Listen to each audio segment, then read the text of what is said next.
The AWT is an abstract windowing toolkit. Java programs are portable and will run on several different computer systems without being recompiled. Achieving this was quite a trick. Actually, it was a collection of tricks. One of the neatest tricks is something called the Abstract Windowing Toolkit, the AWT. In a windowing environment, certain elements are common. For example, they all have push buttons, pull-down menus, labels, and so on. To make Java entirely portable, it was necessary to tap into this collection of standard components on each separate system. That is, it was necessary to come up with some abstract way of writing code so it would tap into the native abilities on each system. That's the job of the Abstract Windowing Toolkit. If you write a program that pops up a dialog, it will do so on Apple, Linux, and Windows. It will look a little different because it uses the local elements for displaying things, but it will work exactly the same. A Java window is composed of components.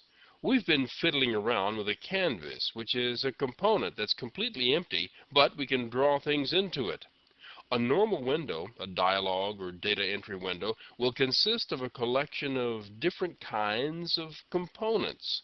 Java has components that are push buttons, pull-down menus, scroll bars, text labels, text entry, multiple selections, and on and on and on. All of them use the windowing capabilities of the native computers. Now, I just need to mention the fact that there are two complete and separate sets of components supplied with Java. I thought I would mention this here because you may have heard of the Swing component set and you may be wondering where it comes in. Well, it's built on top of the AWT and is more sophisticated, but it's also more complicated to program. In any one program, you should use only one set of components. The reason for this is the technique for getting information back from the components, something the really geeky types refer to as the event model. It's completely different for the two sets. They don't mix. Anyway, I'm going to be showing you how to use the AWT component set for now and save the Swing component set for later.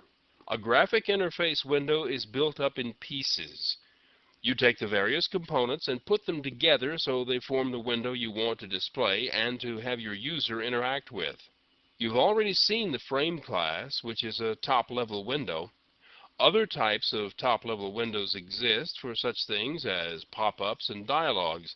The difference between a pop-up window and a dialog is mostly opinion and attitude, but we'll be working with all of the types before we're done.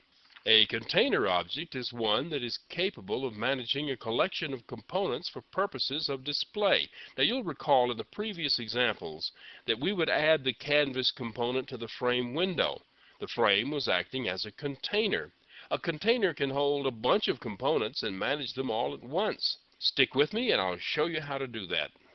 One of the jobs of a container is to size and position all the components it contains. Well, it turns that job over to another object known as a layout manager. A layout manager will query the maximum and minimum size of each component and assign them positions and sizes according to the space granted to it by the window in the container.